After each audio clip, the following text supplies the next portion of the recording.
Asante sana kujiunga nasi. Shirika la huduma kwa wanyamapori linahitaji kati ya shilingi bilioni 3 na bilioni 4 kukamilisha shughuli za kuhamisha wanyama walio katika hifadhi iliyo katika mbuga ya kitaifa wanyamapori ya Nairobi. Mkurugenzi mkuu wa shirika la KWS, Erastus Kanga, amesema shughuli hiyo itatekelezwa katika kipindi cha mwaka 1.5 ambapo wanyamapori watahamishwa eneo jipya lililo mkabala wa jumba la Galleria Bomas ambako kuna nafasi ya kutosha ya ujenzi wa kituo cha kisasa cha kuwatunzia wanyamapori pamoja na kutoa nafasi kwa wanafunzi, watalii na watafiti kuwatembelea. Baada ya kipindi cha miaka 60, kituo cha kuhifadhia wanyama waliokolewa katika mbuga ya wanyamapori ya Nairobi inasemekana kukabiliwa na changamoto za nafasi, na kutokana na msongamano wa idadi kubwa ya watalii, mbuga hiyo inakaribia kufungwa.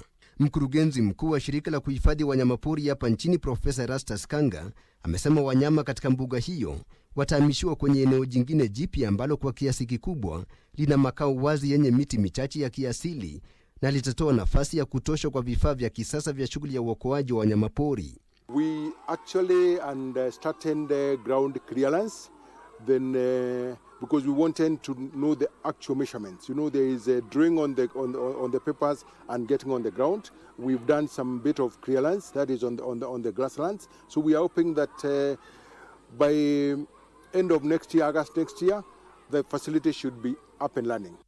Eneo hilo la ujenzi lina ukubwa wa ekari 89, huku ekari 81 zikitengewa hifadhi ya wanyamapori, shughuli za uokoaji na utunzaji wa wanyamapori. We are estimating that we can easily be able to accommodate 20,000 visitors in a day without any pressure at all.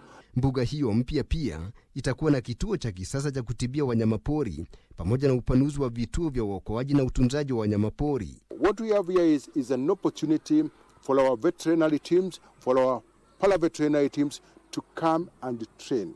We need to start taking our vet teams, export them out there, and even right now we have a lot of our veterinary teams that are working outside in this country. Mbuga hiyo kwa sasa ina 7.4 kukiwa na maeneo haba ya kuwadhibiti wanyamapori na mrundiko wa watalii ukiwa mojawapo ya changamoto kuu shule mbalimbali wanapozuru mbuga hiyo. Eneo la Galleria Bomas liliafikiwa kufuatia shughuli ya ushirikishwaji wa kina wa umma uliohusisha shirika la huduma za misitu hapa nchini, taasisi ya utafiti wa wanyamapori pamoja na kituo cha Giraffe Center miongoni mwa wadau wengine. Tilio Marco, Darubini Wikendi.